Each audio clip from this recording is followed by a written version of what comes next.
And as always, we're going to be looking for accurate context, good risk management, and always exercising good patience.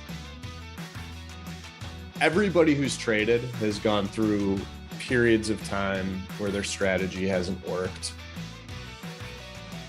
Where if not a hard stop, you should reevaluate the trades you're in based on time. That's what we're here for, is to put ourselves in the best success. A trading routine does that, builds that habit, lets you know what to work on, what to reflect on, and what to improve on the next day.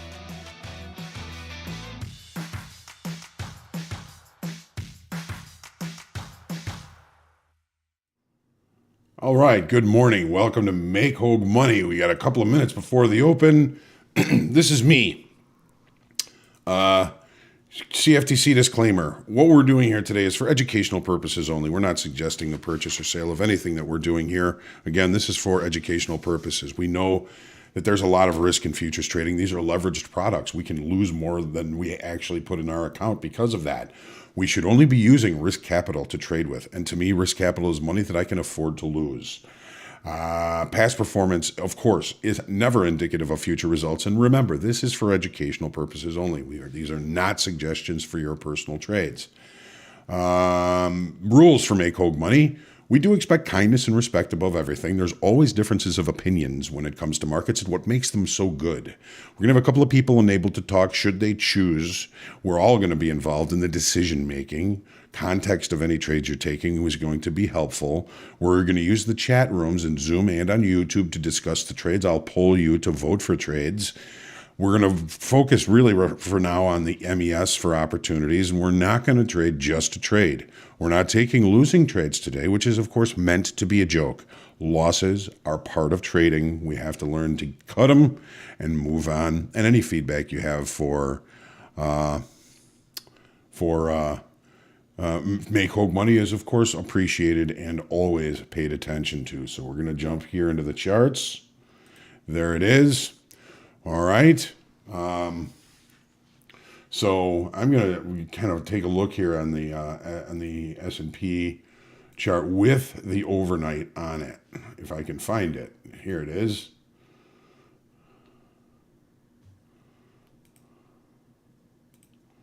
All right. So there's the overnight.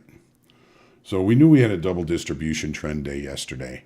We had a breakout of a short time frame balance area that we've been in here, right?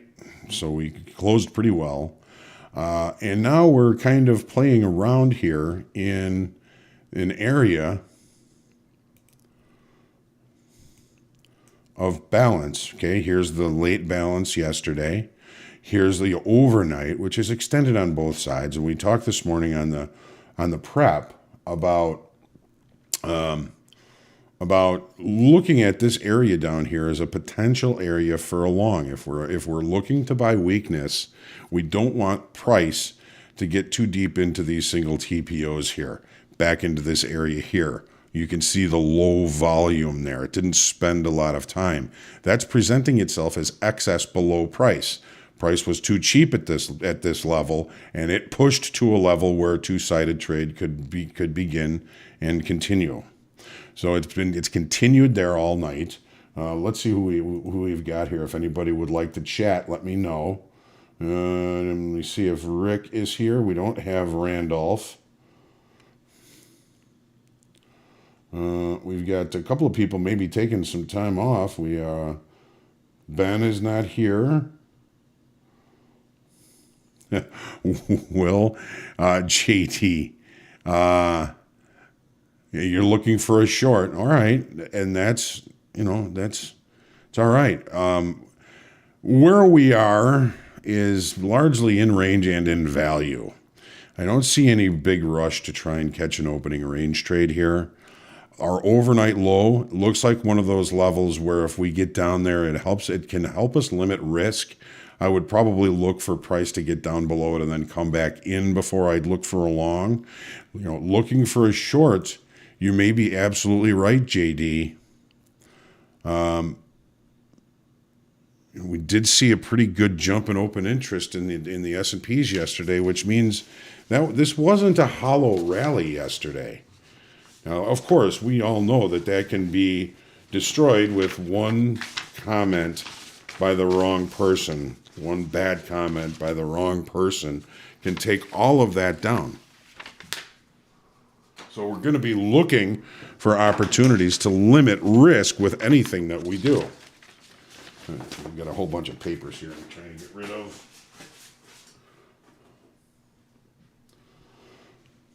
So if anybody decides they would like to chat, show their charts, have an idea, let me know.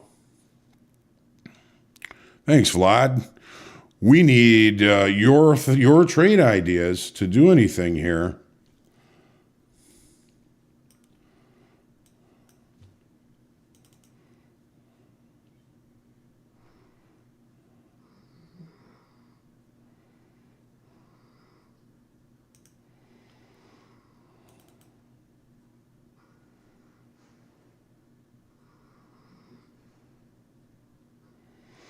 Okay, we've opened now. And we have the opening range currently as the high of the session.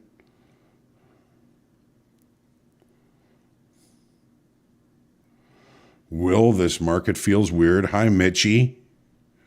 Hello, everyone. JD, Will, Alejandro. Hey, you win the prize, right, Alejandro? Right?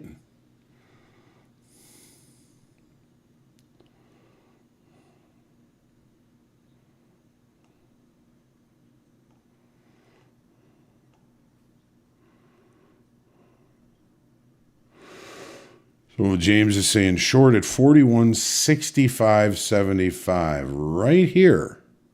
Hello, Anissa, Josh.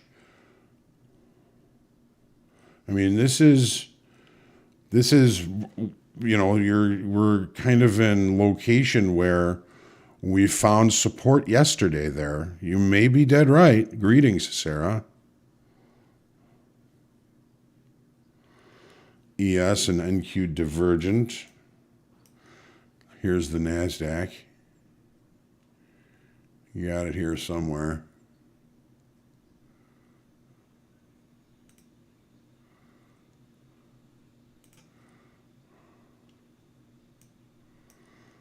Yeah. Yeah, the NASDAQ has been and is still presenting as stronger. Where the S&P is still overall range bound in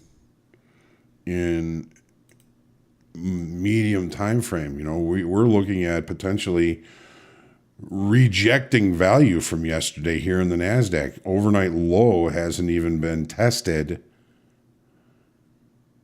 NASDAQ the stronger.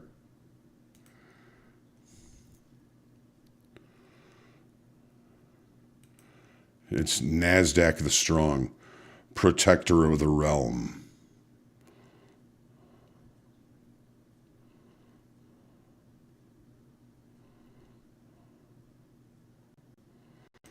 Top of the current 30-minute.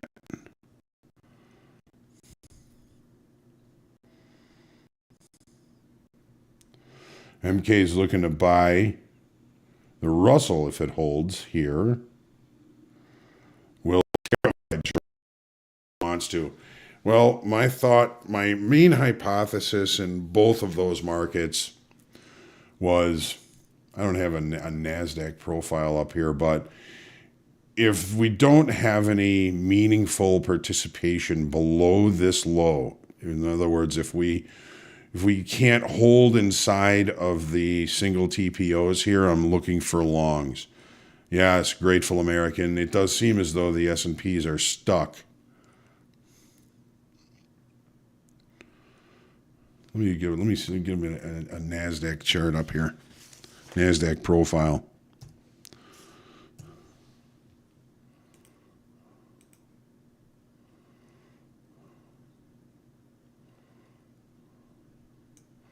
Okay, so this is what I was talking about. I was telling our internal traders, I want to buy it unless we start taking out these single TPOs here in the NASDAQ. Overnight, we didn't even get a test of it. So far in the S&Ps, our opening range still remains the high of the session. We can see that here. That gold bar there is the first minute of trade. We looked below it first. We seem to be having a little bit of trouble getting continuation below it. It looks more like we're going to take out the high now. Let's see if we do it.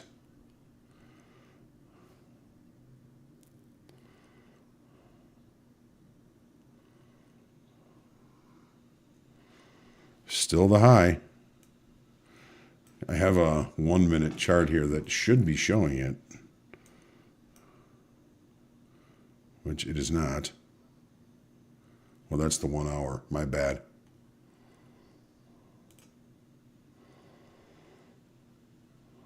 Where is that? There it is. Yeah, so there's our opening range.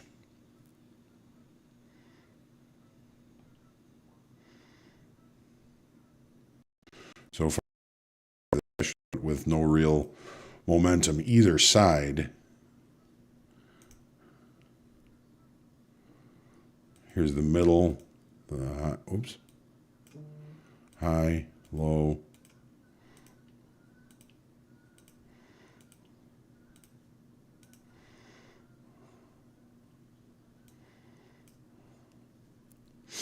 Here's the opening range. This is the 1 minute chart.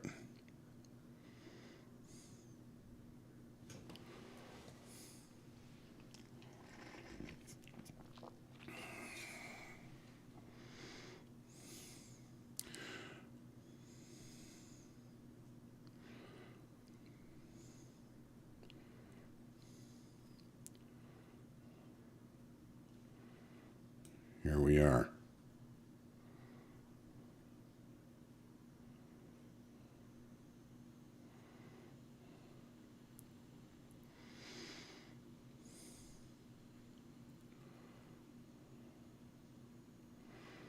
So, Jason, we have some pretty good imbalance below from the address of, I don't know what that means. But he says if we can't hold below 41.65, which some imbalance from the move up yesterday, this might be a good area to look for support for a continuation to the upside. That's what I've been saying is if we are rejecting the imbalance to the balance here, then we need to look for longs. Got it. You're talking to text. Understood. I get some pretty funny messages from my wife when she does that.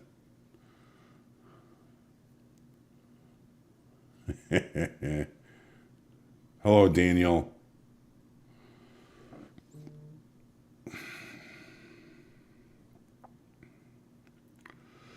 I am also long. I can show you this. Whoops. I'm long here, which is unusual.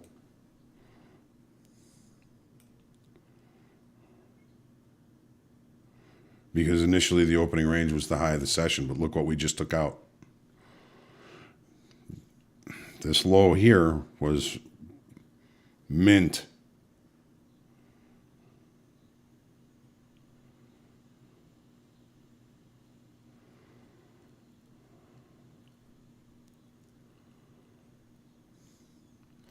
So let's get off this 1 minute chart because it gives me heart palpitations.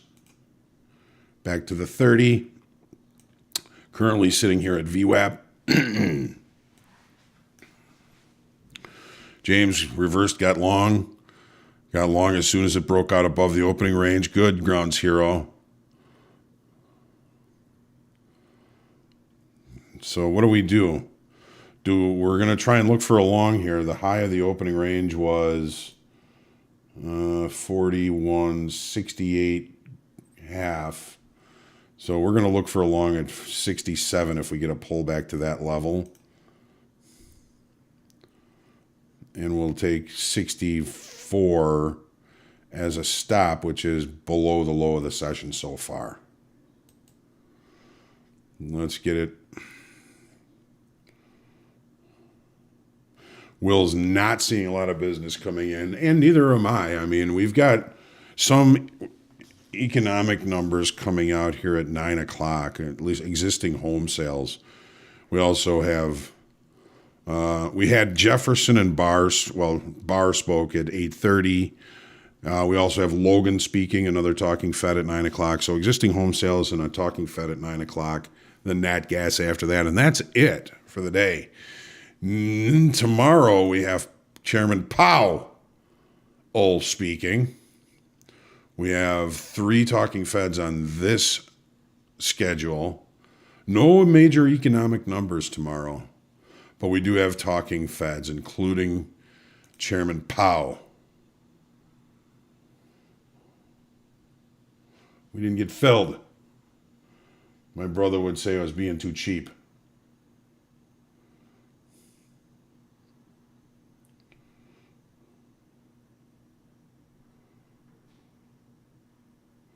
Joe says, it's chewing through some liquidity up here. What's our delta? Our delta is 32. This is correct for delta. We're not seeing a divergence here in anything just yet. Although it is kind of strange that it's dead even at the high of the day. Rob Crust, rather miss it than be early, right?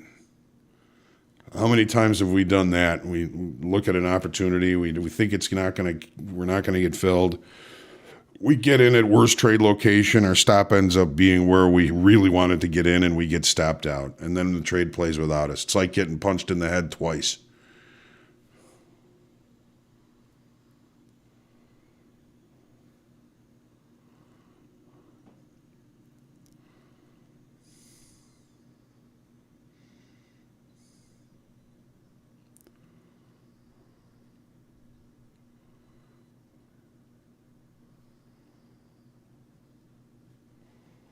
$20 points off weekly kickoff high in the NASDAQ.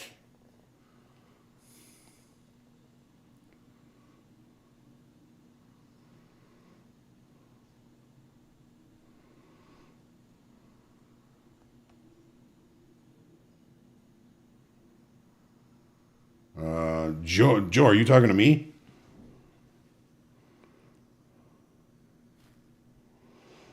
How did I come at 41.67? What do you mean? Oh. Because that's the high of the opening range.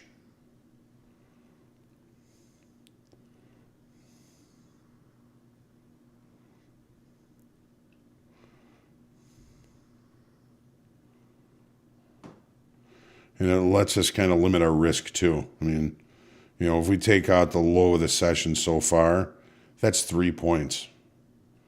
Nothing. So I'm always thinking about limiting risk.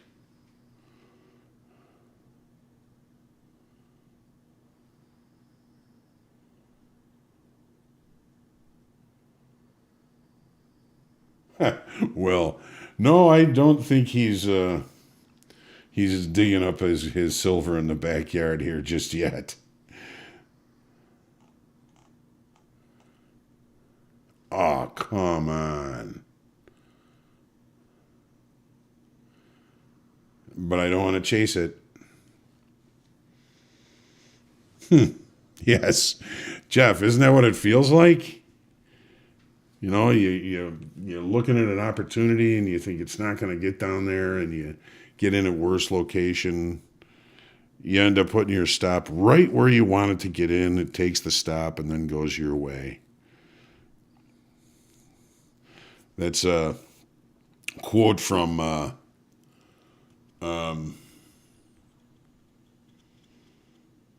Mike Tyson. Everybody's got a plan until they get punched in the nose.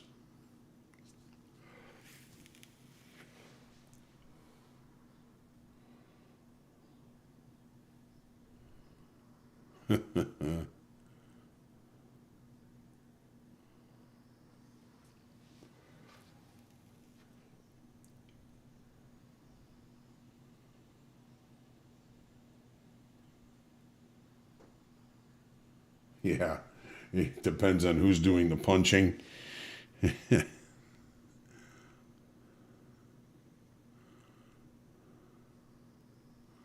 All right, looking good, Grounds Hero. Looking good. Speaking of grounds, gonna have a sip of coffee here.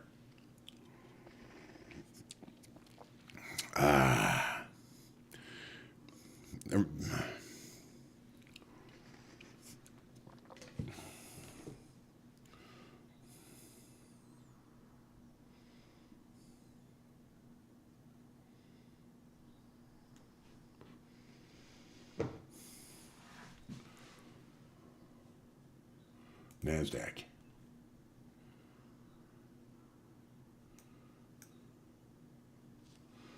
I wonder what the delta is on the NASDAQ. Positive 2,000.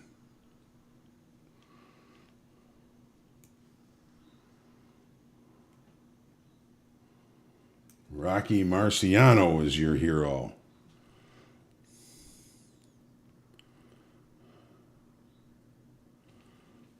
You can't get this S&P up here like the NASDAQ.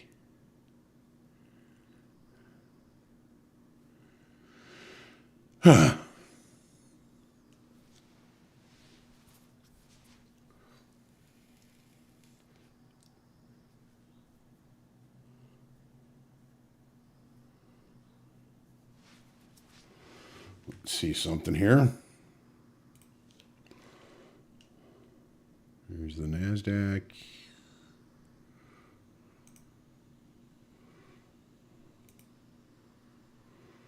Weekly kickoff high.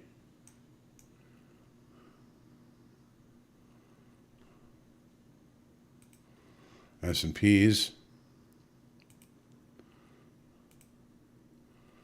Weekly kickoff high. Struggling here.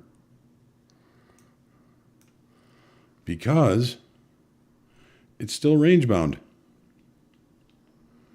NASDAQ, one time framing higher. Much healthier upside auction. I wouldn't even call the S&Ps an upside auction just yet.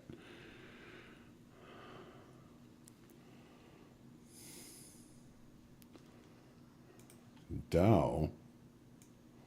We got that here somewhere.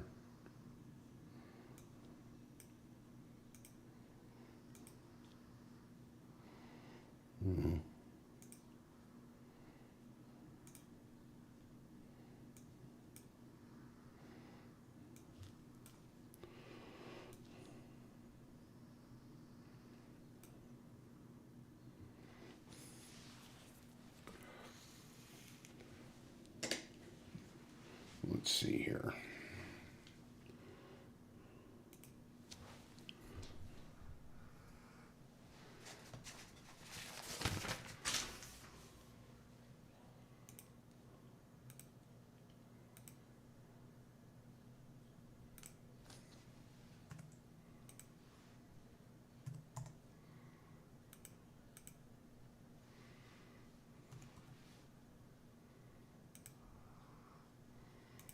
So here is the Dow.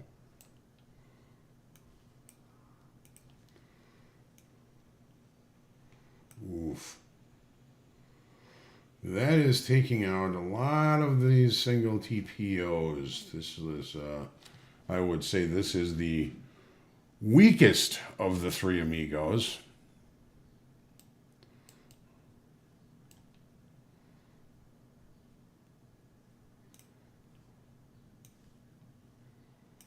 Here's the weekly on the Dow.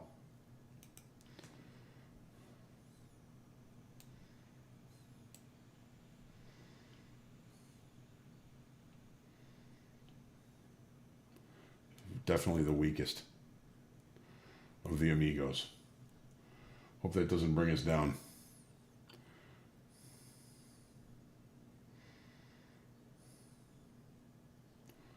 Oh.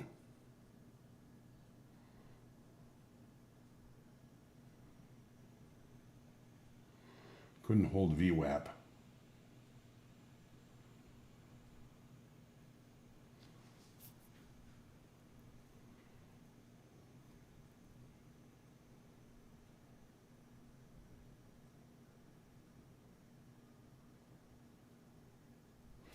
I don't really look at the cash versus futures. We always had the cash above the pit so we could see what the SPX was doing. But I found it distracting. So we got our long. We got 3 points of risk.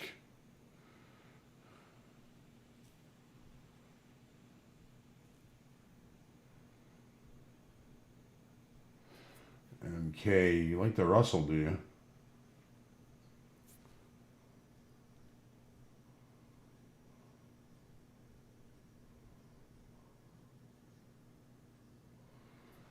Uh-huh.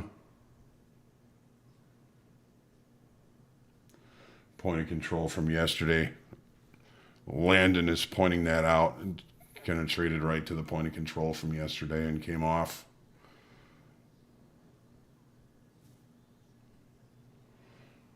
Joe, what should be our target? Well, if this thing ever gets any legs, I'm looking for 41.94, weekly kickoff high.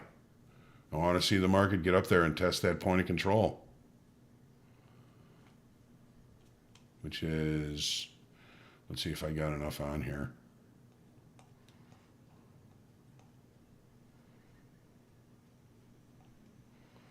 No.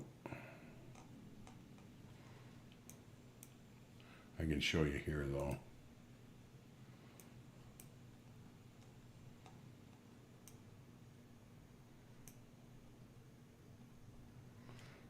And if I was in the NASDAQ, I'd be looking for that target as well.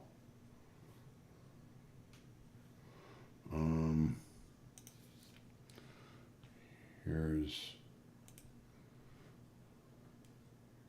S&P, TPO.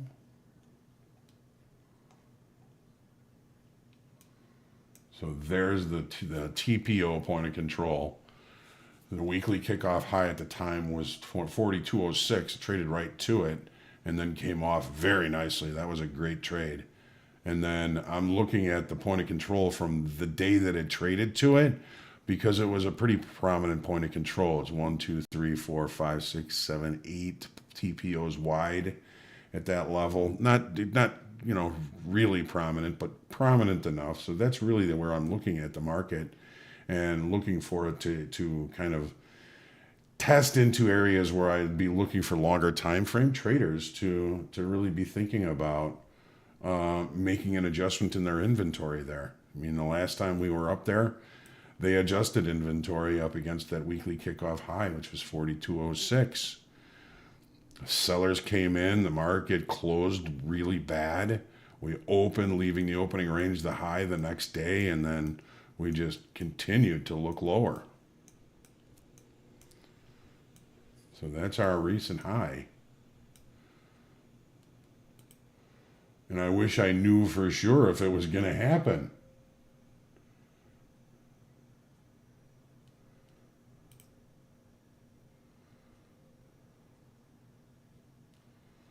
But we've got minimal risk on this trade. We'll see what happens at 9 o'clock when home sales come out, existing home sales. And we'll see.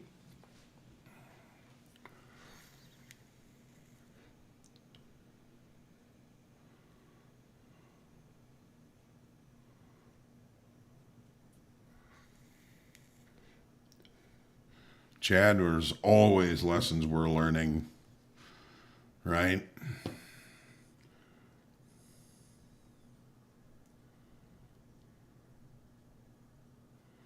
Well, this thing is just not moving. So we got last week's high right here. That is correct, right? Yeah. 41.74.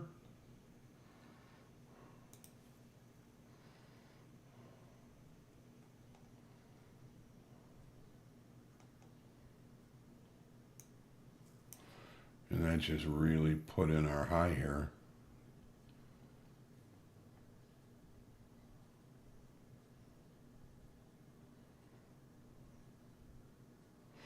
Just the price action has just not been all that gratifying here, has it?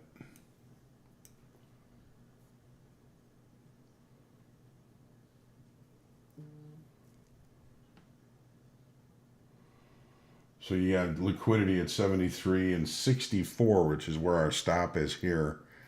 I'm going to add a little bit of risk to this. I'm going to see if it holds that 64, if it gets there. Yep. You know, we got talking Fed at 9 o'clock as well. Lolly. We'll see what happens. Nobody wanted to talk today, huh? I know sometimes you're at areas or places that you can't really talk. So you get to listen to me yammering for an hour.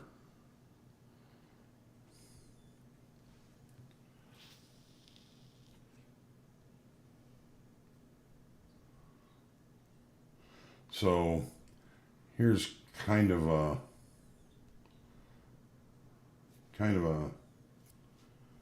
I haven't heard from him this week. I'll give him an email and make sure he's all right.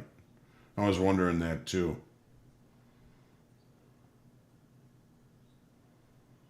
But here's kind of a lesson. I mean, you know, we had a little bit of money in this trade. We're still long at 67. We had a little bit of money in it. If we had moved our stop up to break even, we'd be out by now because price came back to our entry point and now we're holding a little bit of profit in it again.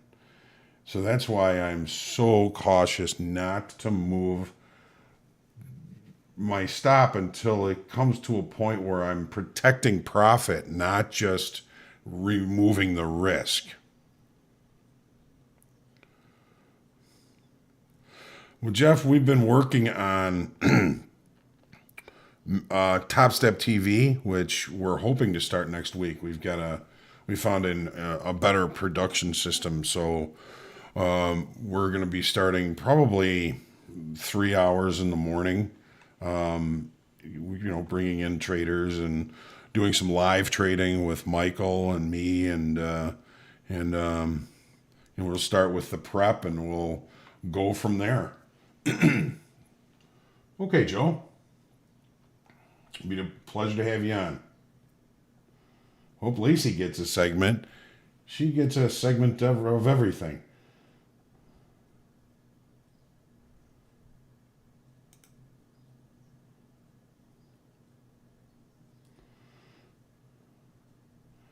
Good, Jason. I'm excited. We are too. We're going to have a lot of fun. We're going to get some really good guests on there. We're going to have Jared Tendler on. Probably have Tori back on. We're going to have a whole bunch of traders.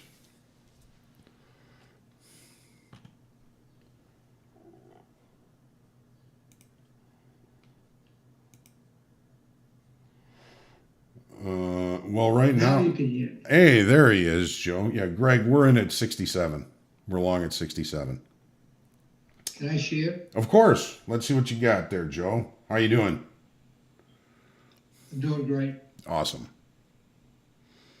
Very grateful. Let me see. Did you see that? Not yet.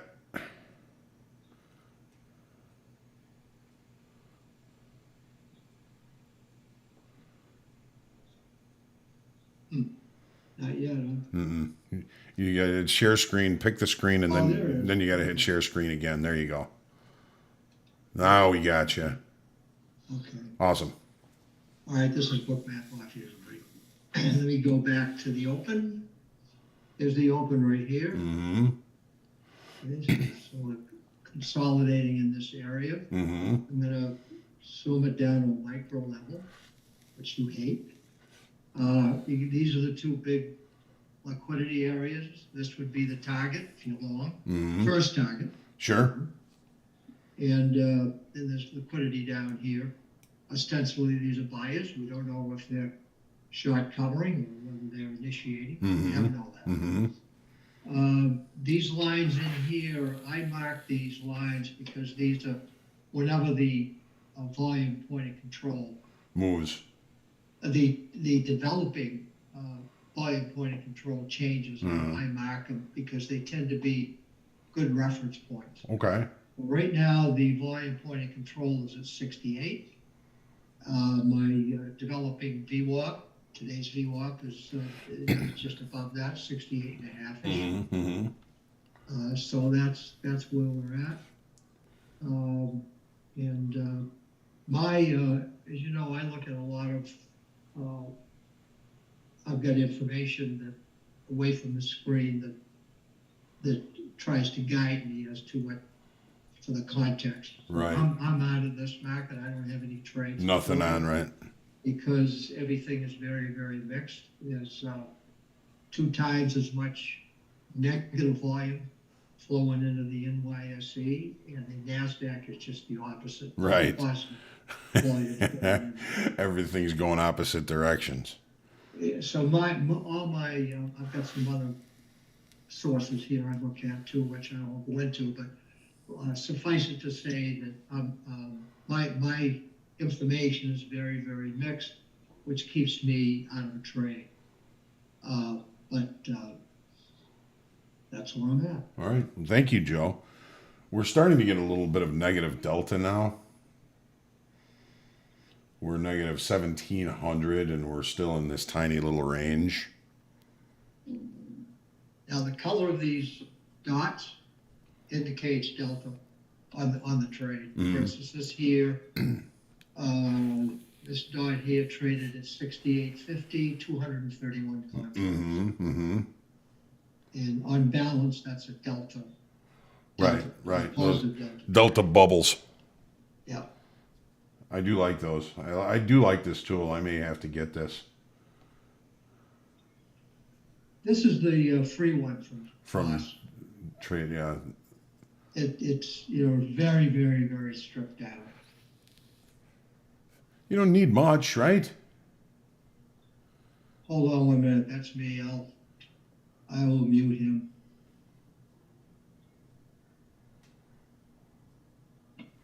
So we got our information out now. What did we get as far as existing home sales?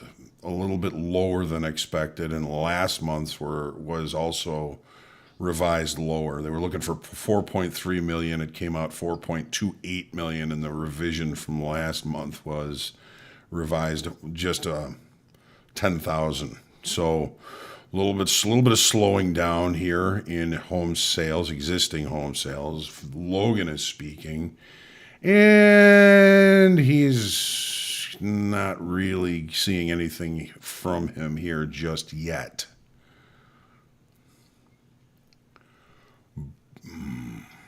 So we're just rotating around VWAP Yeah. and developing point of control. Yeah, it's making me crazy.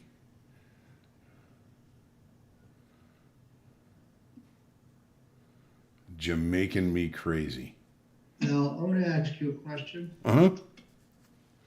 There's a big thin spot below this upper consolidation. Get that up here.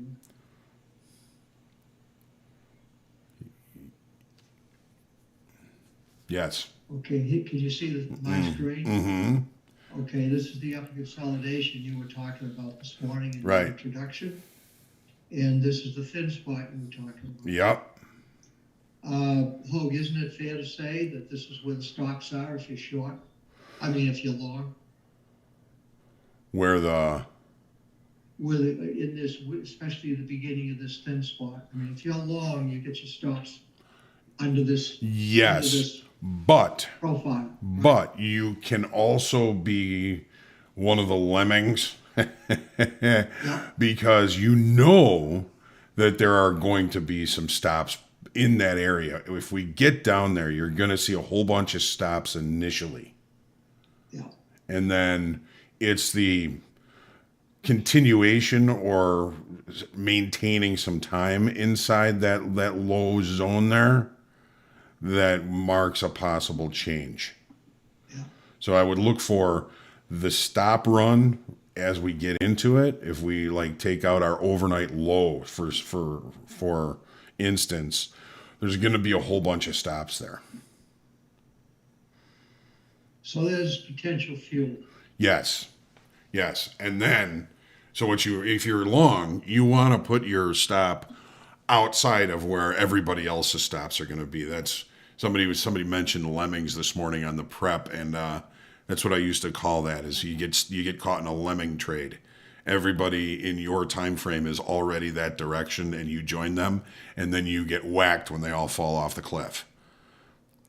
Yeah, I mean, everyone is good. For instance, here, these three wicks, these three swing lows. Not very strong, are they? Exactly. And it's fair to say that most retail traders are going to put their stop. If they're long, they're going to put their stop right under here. Yes. And which is probably not a good idea to be doing what retail traders want to do. exactly. As a matter of fact, that's an area that I would look to go long, because my time frame traders are getting their stops hit. Yeah. That takes selling power out of the market. Yeah. And this looks like this candle's growing. Congratulations. So we're mean reverting here. Yes. On this upper distribution. Yes. So far today, it's fair to say that as time goes on and it stays within this distribution, it could be a good trading range for the day, possibly. It very well could be. Yes. If we can't take out the high with any meaningful participation, then we trade it like a range day. Yeah.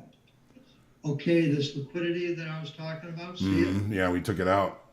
It traded. Sometimes it's a spoof and they pull it, Yeah. but 583 contracts traded right there. And we removed about 2,000 in negative delta on that whole move up. Yeah, look at the positive deltas here. So Move up. yes, right? So we were about negative 2,000 in delta when this little pop started. We took all that out. So that tells me that the shorts that have been in the market since the open, we're getting shorter and shorter, unable to move price lower. And they said, you know what, screw this, we're getting out. And they all got out at once.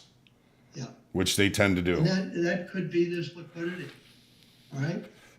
Could have been, well, no, those are sellers, I'm sorry. Right. Yeah. So all those shorts just took out Here's all your that next liquidity time up there. Up here. 78. Liquidity up there. Mm-hmm. See this liquidity?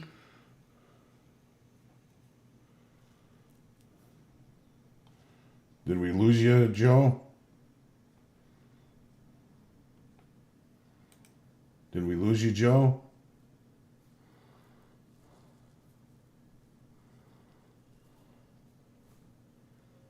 I think we lost Joe. Your mic went out. There you are. Oh, we just heard a glimmer. You having mic problems? I am? Yeah, it seems like it. 'Cause we're not able to hear you now. So you can't hear me? Now we got you. Okay. Okay. What I was saying is the next serious liquidity is 80. Semi-serious 78. So Okay. 78 could be a target. Okay. Now you See the liquidity filling in here above price? yeah. Or 76, Algos. 76.50? Yeah, exactly. That's what's going on. And they're coming in here below price when they start getting low like this. I mean, these could be the same guys here pushing price down And this could be the same person here buying it. Mm-hmm. They're trying to push it down, but buy it here and then run it back up. That's what I'm told anyway. That happens a lot. Yeah, you got the market kind of bookended on both sides in a narrow range. That's just the algos taking the shorts at the high, buying them back at the low, buying at the low, getting out at the high. We've got Delta at positive 700 now. So if we start to see Delta decreasing in value and the market is unable to move lower, then we're seeing possibly some longer time frame buyers.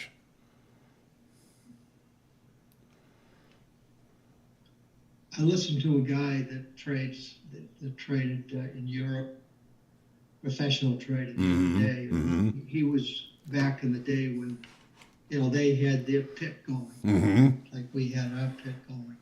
And so he traded a lot of the DAX. And he told me that there's a statistic, at least in Europe, that on the floor, look at that liquidity being taken out, 77%. That the customers, not the locals, trade for their own book, but the customers had a 65% win rate, but lost money. Of course. Can't get out of losers. Yeah, exactly. Was that your experience? It was hard to know. We had when you're in the pit and there's orders coming in, the brokers are filling them or I'm filling them or whatever. Rarely did you know who the customer was. There were certain customers you knew. There were a couple of customers of mine that I knew who they were. As a matter of fact, the people at the desk, we had code names for them. There was God and Satan, and one of them was George Soros, and the other one was who's the other guy? All I can think of is Parector, but that's not it. So they were major players. I mean, they'd tell me to buy 2,000 big S&Ps over the next 2 hours. So over the next 2 hours, I'd buy 2,000 S&Ps, and then you'd see another broker on the other side of the pit start buying. So they were moving tens of thousands of contracts almost every day. And we know that they did well, but they were hedging against everything else. As far as individual off the floor traders, I would never know how their performance was. There was a constant flow of people coming in as locals, at most of them not making it. They'd be there for 6 months, 3 months, 6 months, and then you'd never see them again. Did you ever hear of Pittsburgh Phil? No. A Pittsburgh Phil, like a Phil. Like Philip. Oh, okay. So there's a person. Pittsburgh Phil. He wouldn't show up very often. When I was a stockbroker, and I had some institutional accounts, so I had a direct line with the trading desk, and they would tip me off. There was this person that would very seldom show up, but when he showed up, usually he was right. He might show up every 3 months. Huh. And the trading desk would tip me off that Pittsburgh Phil just arrived. And there was always a big murmur in the pit when he arrived. I don't know what pit he was in. Pittsburgh Phil was kind of like he shows up, you better be on the long side or the short side, or whatever Phil was going to do. The Dukes are cornering the market. Yeah, right. Exactly. There was a guy on the Merc floor. We called him the Sniper. Little guy, bald. An absolute genius. He lived in Barrington, and he would come in the S&Ps once every couple of weeks, and he would buy a couple hundred S&Ps and walk out of the pit.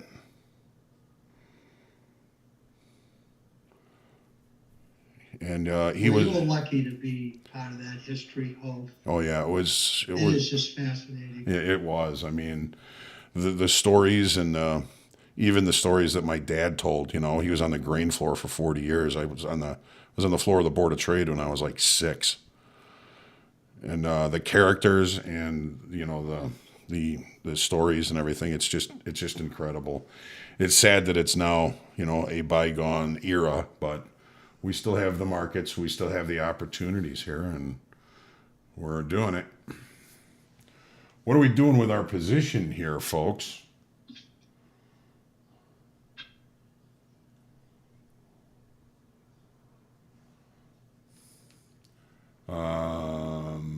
Joe, I'm going to take the screen back here for a couple of Yeah, minutes. go ahead. Here we are. We got almost 10 points in this. It's up against the high. Let's see if we can get a fill here. That puts us up over 10 points. And we're in good shape. Yeah, I'm going to 10% it. We're good. Nice win.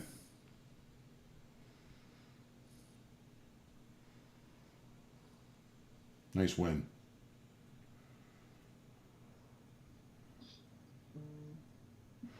So, Joe, are we going Yes, to sir. range here the rest of the day? Or are we going to extend higher? I'm still long. Oh, Personally. in your own account? Yeah, personally. I got you. I'm going to see what happens up here. Yeah, I think as long as we hold this up a distribution, We're good. yeah, Yeah. I think we will eventually go to the other side of this distribution, and that could be the trading range. Yep. We are. See where we put in our low there? We didn't take out those stops right down here where you were talking about, Joe. We never got them. So I'm going to see if I can't get up Just to. chewing through liquidity here right now. I'm going to see if I can't get at least the overnight high, if not 41.90, and then see what happens up at 41.94 if we manage to get there. Yeah, a lot of liquidity up here. But it's trading. Look at that trade. A big, heavy liquidity here at 80. We'll see what it does. It's traded. Trade it out. Yep. Yep, and it's trading more. Yeah, we've got some aggressive buyers here. Delta's up to 3,000 now. There it is. 82, heavy. It's amazing how it seeks liquidity. Yeah, I was working for a guy in the lumber pit, John Fisher. He was holding the deck. We had, 400 pieces of paper all in a big stack, orders that were, due fills if price got there. And I'm like, God, the upside is so thick today. He says, well, that means we're going higher. I said, what do you mean? He says, the market always goes to the point of greatest aggravation. And sure enough, we rallied. I still have my floor badge from when I worked for John. Yep, anything is There's a little possible. sweep going on here. Very aggressive buyers. 600 positive delta now. 1,000 traded at 78, 75 on a mini gap up.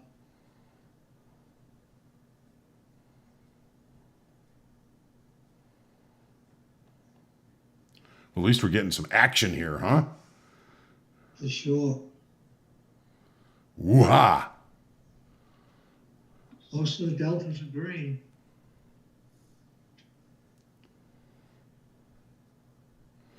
And if we would have moved our stop up to break even, we would have been out of that trade. Exactly. I hate that. Yeah. So many people, John, I get this trade on, it goes my way, and I take the risk off, and it comes and hits the stop, and then I get to watch the trade play without me. What do I do? Stop moving your stop. Well, I've learned a lot from you in that respect, Hoag. As you know, I'm only trading some now until I recover fully. But That's a good idea. You want to be at your best, right? exactly. So I'm really getting better and better Awesome.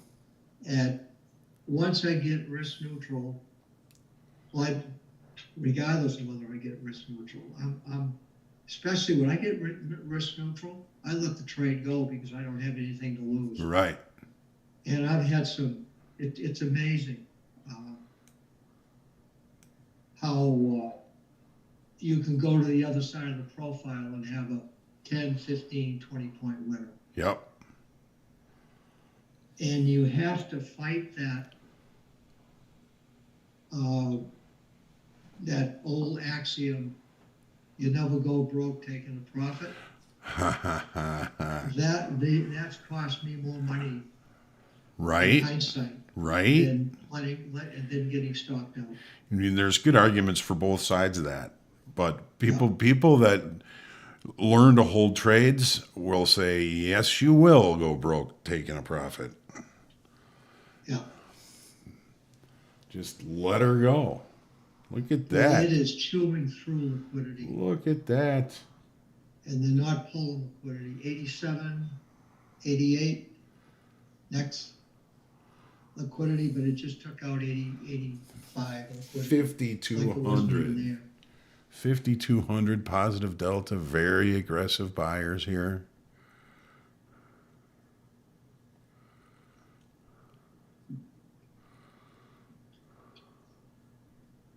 Heading for 87 now.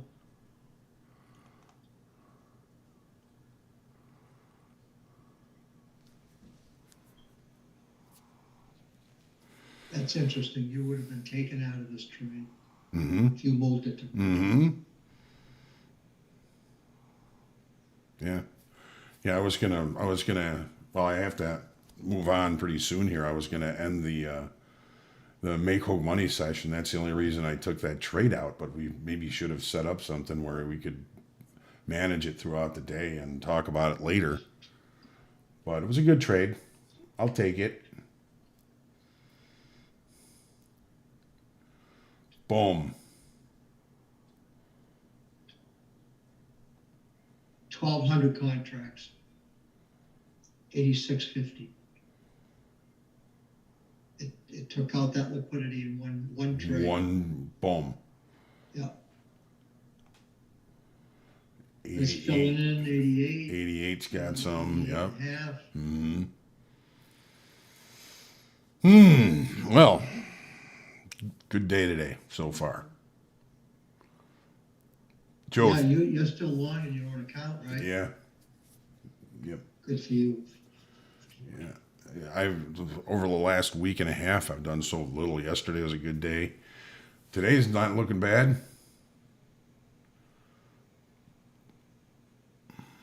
So far, if I don't screw it up. All right. Well, I got to run. Joe, thank you very much for joining me today. And as always, thank you all for hanging out with us, looking at the markets, thinking about things. And we'll see you later. Thanks, Hoag. Thank you, Joe. Get better, buddy. Thank you. Feel good.